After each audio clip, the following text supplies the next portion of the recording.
जब तुम पैरों से इस पृथ्वी को रोज रोज के कुचल कुचल के धूल बनाते हो, यानी अपमानित करते हो और कितनी गंदगी फैलाते हो और कितने पाप कर्म इसी पृथ्वी पर करते हो, लेकिन ये कभी बदलने की भावना नहीं है। ये प्रेमी और संत का दूसरा लक्षण है। तीसरा क्या लिखा है कि संत है उदाय संतत सुखकारी और विश्व सुखी जिव इंदु तुम्हारी। इंदु माने चंद्रमा, तुम्हारी माने सूरज। जैसे सूरज चांद के निकलते ये प्रगट प्रफुल्लित हो जाती है, ऐसे संत सदगुरु के आगमन पर ये जीवात्माएं प्रफुल्लित हो जाती है। इतनी खुशी उनको होती है कि अब हमको अपने घर जाने का मौका मिलेगा, मेरा घर वाला हमको लेने के लिए आते। ये तीसरा लक्षण लिखा गोस्वामी जी। और कहा संतों की उपमा किससे है? उपमा कि संत बिटाप सरिता गिरिधरनी और पर ही तला गी सबन की करनी। देखिए ये उपमा है। बिटप माने वृक्ष, सरिता माने नदी, गिर माने पहाड़, धरनी माने पृथ्वी। ये सब मिलकर के शारीरिक सुख दे सकते, आत्मिक सुख नहीं दे सकते, लेकिन संत शारीरिक और आत्मिक दोनों सुख देता है। शरीर का सुधार और जीवात्मा का उद्धार दोनों काम कराता है। इसलिए सृष्टि में उनकी कोई उपमा भी नहीं है, लेकिन जीवों को समझाने के लिए कुछ न कुछ तो सत्य के लिए मीठा जितना कुछ न कुछ प्रमाण को देना ही पड़ता है। कैसे जीव समझेगा?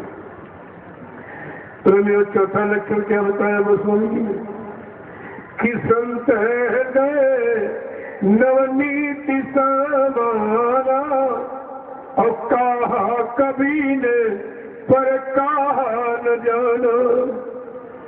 कहने की कोशिश लोगों ने की लेकिन कह नहीं सकते, क्योंकि कबीर साहब ने क्या कहा, पृथ्वी को कागज करूं तरवर कलम बनाए, समुद्र को स्याही करूं लेकिन गुरु गुण लिखा नहीं जाए।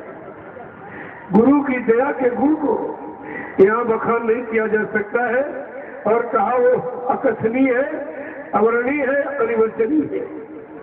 वाणी भी बखान नहीं कर सकती और कलम से ही कागज को लिखा नहीं जा सकता। ऐसी उनकी दया का गुण है, प्रभाव है।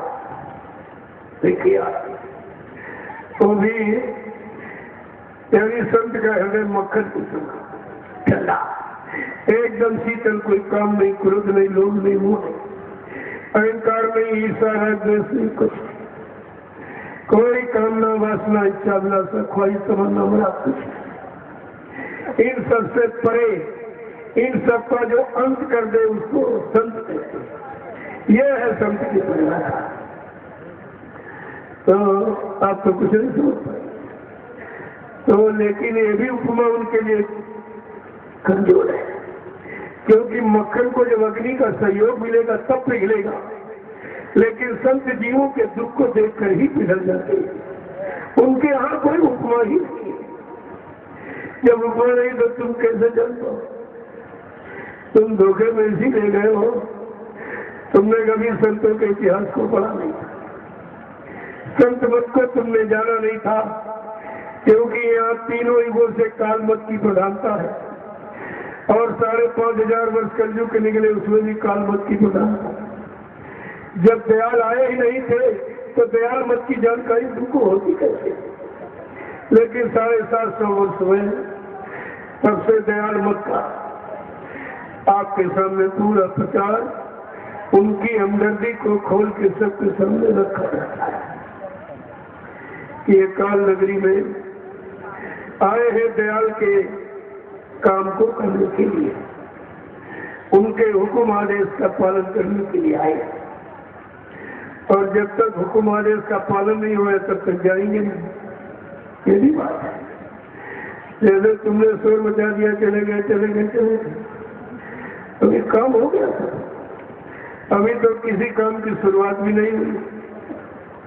जो कहा था बच्चा कलयुग को भगाऊंगा, सज्जू को ले आऊंगा, सबको न्याय सुरक्षा रोजी रोटी की व्यवस्था बना के दूंगा, ये है शरीर के काम। आत्मा का काम तो की बात छोड़ दो, शरीर का कोई काम अभी नहीं हुआ। जो ये परिवर्तन की आवाज, ये देव गुरु का काम है। देव गुरु से ये काम करेगा देव गुरु। और इसके बाद जब सतयुग का, जब सतयुग आएगा तो पहले भी लिखा है सतयुग योगी सब विज्ञानी करी हरि ध्यान करे बहुत पुरानी। जब सतयुग आएगा तब हरि का ध्यान होगा, तब भवसागर से पार हो जाएंगे। अगर कलयुग में चले जाते तो सदगुरु दयाल को सतयुग लाने की क्या जरूरत है? कलयुग में सबको मिलते।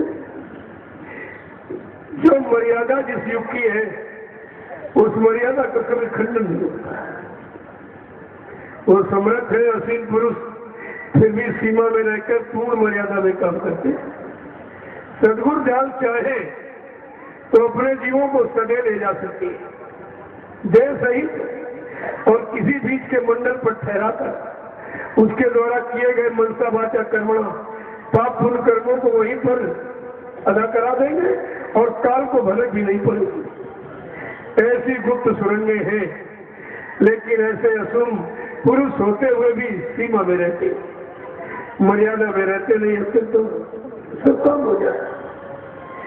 लेकिन बगैर मेहनत की कोई चीज मिलती तो इंसान घर कहाँ पाता। तुमने कोई नामदान के लिए तपस्या किया था? तुमने आवाज भी नहीं लगाई थी कि हमको नामदान चाहिए? तुम जानते भी नहीं थे नामदान क्या। वो तो सदियों दया ने अपनी मौज में आके आपको जबरदस्ती दे दिया, इसीलिए आप रख नहीं पाए हो। एक तो संत मत में भक्ति होना नहीं मालूम, बैठना उठना तो नहीं मालूम, बोलना चलना करना कराना कुछ नहीं मालूम, और न तुमको सदगुरु दयाल से मांगना ही मालूम। अगर वो दया कृपा करके कुछ दे दे तो तुम रखना भी नहीं जानते। कितने लोगों ने नामदान रखा बताइए? नामदान की कदर कितना नहीं की, नामदान देने वाले की कदर कितने की? तुम तो दोनों तरफ से खाली दे, कुछ नहीं मिला, और तुमने ये भी नहीं सोचा कि हमारा होगा क्या। जैसे नाव पार करने के लिए, नदी पार करने के लिए आप नाव पर बैठ गए और नाव पर बैठ गए मल्ला गायब हो जाए तो तुम्हें खुशी होगी कि दुख होगा? मल्ला गायब हो जाए तुम्हें खुशी होगी कि दुख होगा? तुम्हें ये होना चाहिए अरे हम जाएंगे कैसे, कौन ले जाएगा, हमें तो मालूम नहीं, तैरना भी मालूम नहीं, नाव चलाना भी मालूम नहीं। तो तुम सबको नाव पर बैठाल कर अगर सदगुरु गायब हो गए तो तुम्हें तो चिंता होनी चाहिए थी। क्यों चली गई, क्या बात हो, क्या नाराजगी हो गई, क्या हम लोगों ने गुनाह कर दिया, आदेश हुक्म का पालन नहीं किया, क्या? तुम्हें ये विचार करना चाहिए कि भगदड़ मचा दिया, इधर भग गया उधर भग गया उधर भग गया। क्या भगने में कोई काम हो जाएगा? जब गुरु नहीं कर पाए तो गुरु का चेला क्या कर देगा ये काम? अरे वो चेला भी तो इन्हीं गुरु का है, वो कहां से काम कर देगा तुम्हारा? तुम इतनी छोटी बात को पकड़ के नहीं रख पा रहे। तो इसका मतलब तुमने भी संत मत में प्रवेश ही नहीं लिया। वो तो ऐसे मेला देखने चले गए, VIP भंडारों में भोजन ढूंढते रहे, सामान खरीदा बाजार में करते रहे। क्या गुरु की दया खरीदी थी? गुरु की दया मांगी थी आपने अपने जीवात्मा के कल्याण के लिए? अगर ऐसी फरियाद तुमने की होती तो क्या तुमको शंका में डाल सकता था कोई? तुम्हें यह सब विचार करना चाहिए। तुम्हारा लक्ष्य क्या था गुरु दरबार में जाने का? गुरु करने का आपका लक्ष्य क्या था? जीवात्मा को जगाने का, परमात्मा से मिलाने का, पाप कर्मों में माफी मिल जाए, हम सब अपने घर चले जाए, यही आपका लक्ष्य था? कि ये लक्ष्य था कि गुरु की गति छीन लेंगे, जमीन जायदाद आसन छीन लेंगे, गुरु को भगा देंगे? क्या इसके लिए आप गए थे गुरु दरबार में? तुमने अपना लक्ष्य भी नहीं अभी तक निश्चित कर पाया है कि हमारा उद्देश्य लक्ष्य गुरु के पास जाने का क्या था। तुम्हारे पास कुछ है ही नहीं तो क्या करोगे? भ्रमित तो तुमको होना ही होना है। लेकिन सदगुरु दयाल ने एक एक वचन को स्पष्ट करके, क्योंकि उनको तो दिखाई दे रहा आगे का समय कितना खराब, इन प्रेमियों को कैसे भ्रमित किया जाएगा। काल के जीव तुम्हारे साथ लग गए और तुमने समझा ये सत्संगी है, जबकि बाबा जी ने क्या कहा कि मेरे साथ जो लोग रह रहे, चल रहे, खा पी रहे, ऐसो आराम कर रहे, बच्चा इनमें किसी को सत्संगी मत बोलने, किसी को महात्मा मत बोलने में धोखा हो जाएगा। हमारे अपने बीच में तीसरे को खड़ा मत करना, यहाँ कोई फरिश्ता नहीं है, धोखा हो जाएगा। आपने गुरु वचन को माना, कहा था मेरे साथ रहने वाला कोई व्यक्ति कह दे मैंने बाबा जी को पहचान लिया, समझ लेना बहुत झूठा है, मुझे कोई नहीं जानता। और बाबा जी ने चैलेंज भी किया कि विश्व की सारी सीआईडी अगर मेरे पीछे लगा दी जाए, जब तक बच्चा मैं नहीं बताऊंगा मैं कौन हूँ, मुझे कोई नहीं पहचान सकता है। ऐसी आवाज कोई लगाई किसी ने, पूरी सृष्टि को जिसने चैलेंज कर दिया कि हमें कोई पहचाने नहीं सकता है। तो आप इस बात को, इस राज रहस्य को समझ नहीं पाए थे और कहा था कि बच्चा मेरे यहाँ तमाम काल के जीवों ने बैठ के नाम दान सुन लिया, ले नहीं लिया है, सुन लिया। और काल ने उनकी मेरे यहाँ ड्यूटी लगाई है कि किसी जीव को सदगुरु दयाल में टिकने मत देना, इनकी शरण में नाम की कमाई करने मत देना, सदगुरु पर उनके वचनों पर विश्वास मत करने देना। कहा इनसे बहुत होशियार रहना। काल की जीवों की पहचान भी बताई थी कि जो नहीं माने हुक्म हमारा, उनके मन को काल संभारा। जो मेरे हुक्म आदेश को न मानेगा, न विश्वास करेगा, अपना आदेश चलाएगा अपने मान सम्मान के लिए, बच्चा वो काल के जीव है, इनसे बहुत होशियार रहना। तुमने गुरु वचन माना और कहा था कल से चाहे मथुरा का हो, चाहे आश्रम का हो या और कहीं घर मकान बना के रहने लगा हो, बच्चा समय से मारा जाएगा।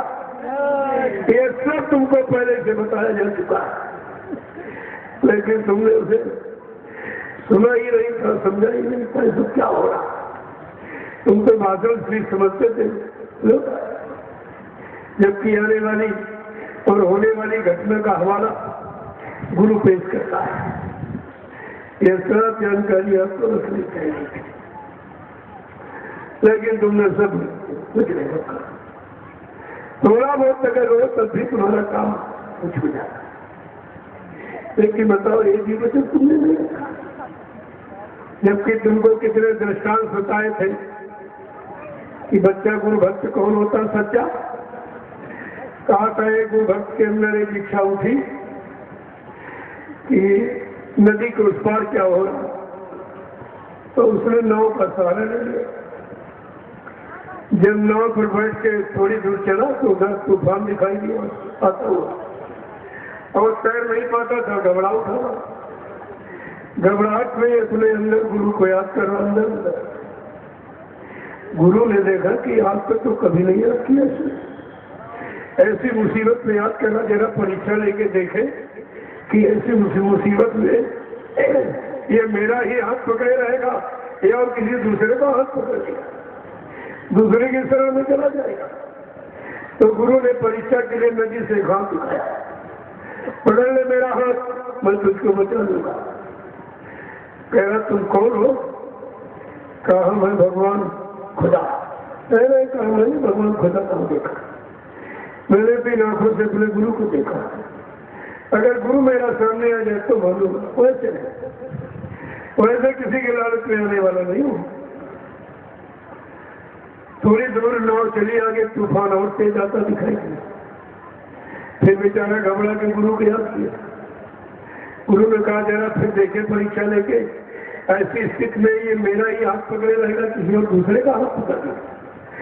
नदी से हाथ दिखा रहा, पकड़ ले मेरा हाथ, मैं तुझको बचा लूंगा। कहा तुम कौन हो जो बचाने की बात करते? कहा हाँ मैं भगवान के भगवान, खुदा के खुदा। अरे कह मैंने भगवान नहीं देखा, मैंने इन आंखों से गुरु देखा है। गुरु मेरा सामने आ जाएगा तो मालूंगा मैं चले। प्रेमियों नाव भी धार में पहुंच गई। तूफान ने एकदम झपट्टा मारा, नाव डबोने लगी, नाव में पानी भरने लगा। अब वो तैर नहीं पाता था, एकदम दौड़ा पड़ा। जो आवाज गुरु के लिए अंदर में निकाल रहा था वो प्रेमियों बाहर में निकल पड़ी, बचाओ गुरु, बचाओ गुरु, बचाओ गुरु। गुरु ने कहा, देखे ऐसी अहम स्थिति परिस्थिति में ये मेरा ही हाथ पकड़े रहेगा या और किसी के लोभ लालच में चला जाएगा। तो गुरु ने तीसरा हाथ दिखाया, दरिया से पकड़ ले मेरा हाथ, मैं तुझको बचा दूंगा। कहा, तुम कौन हो जो बार बार बचाने की बात करते हो, सामने क्यों नहीं आते हो? कहा, हम है दादा गुरु। कहा, हमने इनको भी नहीं देखा, इनको भी नहीं देखा। स्वामी जी ने मुस्कुरा के कहा कि इस तरह की पकड़, इस तरह की दृढ़ता, मजबूती, आस्था, विश्वास, श्रद्धा, आसक्ति जिस साधक को अपने गुरु पर होगी वो गुरु की दया पाने का पूरा अधिकारी होगा। तुम्हारे में से कोई ऐसा निकला? यहाँ सब भगोड़े भक्त, कोई नहीं टिका। जबकि गुरु ने क्या कहा था? कहा, पिछले राजनेताओं ने बच्चा हमको भली भांत अजमा लिया है, पता है न मुझे कोई मार सकता है, न मुझे कोई धोखा दे सकता है, न मुझे कोई धन सामान से खरीद सकता है। मैं अपना काम करने आया हूँ, काम करके ही जाऊंगा। लेकिन तुम धोखे में मत लेना किसी को। क्या तुमने गुरु के बच्चों को पकड़ के रखा? तुम्हारे पास तो कुछ है ही नहीं। एकदम संसारियों से भी गए गुजरे। संसारी भी जहाँ जाता है कुछ लाभ मिल जाता तो कभी भूलता नहीं, कहता तुमने हमारा भला कर दिया, तुम्हारा एहसान जीवन भर नहीं भूलूंगा। तो गुरु का क्या किया? एक मिनट में भुला दिया, एक सेकेंड नहीं लगी सर उधर चलता। जबकि कहा था बच्चा इंतजार करना, पड़े रहो दरबार में धक्का धनी के खाओ, प्रभु दीन दयाल के भलत पड़ेगी कान। दरबार में पड़े रहना, अड़े रहना, कभी न कभी सदगुरु दयाल की मौज हो जाएगी, तुम्हारा काम हो जाएगा। जैसे लोग समुद्र का स्नान करने जाते, तो समुद्र में घुस के कोई नहीं नहा सकता, वो अथाह है, डुबा देगा। सब लोग बाहर बैठते हैं जहां पर ज्वार भाटे की लहरें आती, निशान बने हुए, वहीं पर बैठ जाते, लहरों का इंतजार करते, कब लहर आएगी, कब लहर आएगी, कब स्नान कराएगी। ऐसे दरबार में बैठकर तुमको गुरु की दया की लहरों का इंतजार करना चाहिए। कब दया की लहर आएगी, कब दया की मौज होगी, कब हमारी जीवात्मा जगेगी, परमात्मा से मिलेगी, कब हम अपने सच्चे घर मुकाम मंडल लोग पहुंचेंगे। ये आपको इंतजारी होनी चाहिए थी। कुछ सब खत्म हो गया, किसी पर कुछ नहीं, एकदम भगदड़ बन गई। प्रेमियों, गुरु नानक देव जी महाराज के 44 शिष्य, इसी को सिखों के गुरु थे। जब 44 शिष्य हो गए तो उनको चिंता हो गई कि शिष्य तो बहुत हो गए, लेकिन इनमें देखिए भक्त कितने। देखो शिष्य और भक्त में फर्क होता है। कहा शिष्य तो बहुत हो गए लेकिन भक्त कौन इसमें है? तो कहा जरा परिचय लेके देखूंगी की। तो कहा भाई कल पूरी संगत आएगी, मैं एक आवश्यक संदेश दूंगा। रात में उन्होंने व्यवस्था कर दी, परीक्षा की, एक झोपड़ी बना दी और उसमें एक तरबूज और तलवार रख ली, एक बकरे को बंद किया और एक बाल्टी में लाल रंग घोल के रख दी। जब संगत आ गई कहा सब लोग लाइन से खड़े हो जाओ। जब खड़े हो गए तब कहा हमको सर चाहिए, सर। जब सबसे आगे खड़ा था प्रेमी बड़ा खुश हुआ। उसने कहा शीश दिए गुरु मिले तो भी सस्ता जान, अगर गुरु की खुशी में मेरा सर चला गया इससे बड़ा मेरा सौभाग्य क्या होगा। बड़ा खुश बेचारा अंदर चला गया। तो तलवार मारी, तरबूज पर खच की आवाज हुई, कमरे और बकरे का कान में था तो म्याँ की आवाज किया। एक लोटा वो पानी लाल रंग का फैला दिया, बाहर निकल के आया। लोगों ने कहा इसका तो काम हो गया। देखा का इसका लाल रंग का पानी देखा। इसके बाद दूसरा, तीसरा, चौथा, पांचवा, 5 तक पहुंचे। जब छठे का नंबर आया तब कहा हमको सर चाहिए सर, एकदम भगदड़ मच गई एकदम। जब गुरु नानक जी ने इतिहास बनाया तो आज भी प्रेमी उनके 5 प्यारे ही कहे जाते हैं। 5 प्यारे निकले, 4400 शिष्यों में 5 प्यारे भक्त, और तुम्हारे यहाँ 45 करोड़ में एक भी नहीं निकला, एक भी 45 करोड़ में एक भी नहीं निकला प्यारा। सब कोई गद्दी का प्यारा कि धन दौलत का, मान सम्मान का, सामान का, जमीन का, जायदाद का, लेकिन गुरु का प्यारा नहीं निकला। ये है प्रेमियों पहचान। और बाबा जी ने इसका इशारा बहुत पहले किया था, कहा था आगे भविष्य में मेरे आध्यात्मिक सत्संग को सुनने वालों की संख्या हिंदुस्तान में बच्चा करोड़ों होगी, लेकिन लेने वाले कोई 1500 होंगे, लेकर रखने वाले कोई 200-400, और रखकर विश्वास के साथ लगातार चलकर और अपनी मंजिल पर पहुंचने वाले कोई बिरले ही होंगे। प्रेमियों, उन्हीं बिरलों की लिस्ट बनाई जा रही है। वो बिरले कौन है? जो अपनी जीवात्मा को जगाना चाहते, परमात्मा से मिलाना चाहते और अपने घर जाना चाहते, और कितने लोग लालच के चंगुल में फंसकर यहीं पर रहना चाहते। ये है छटनी कटनी, जिनको कितने पहले कहा था जब मेरी संगत बढ़ेगी भविष्य में तो बच्चा छटनी होगी, कटनी होगी। इस पर भी जो लोग नहीं माने तो कुदरत चटनी भी करेगी, तीनों सारी। और ये भी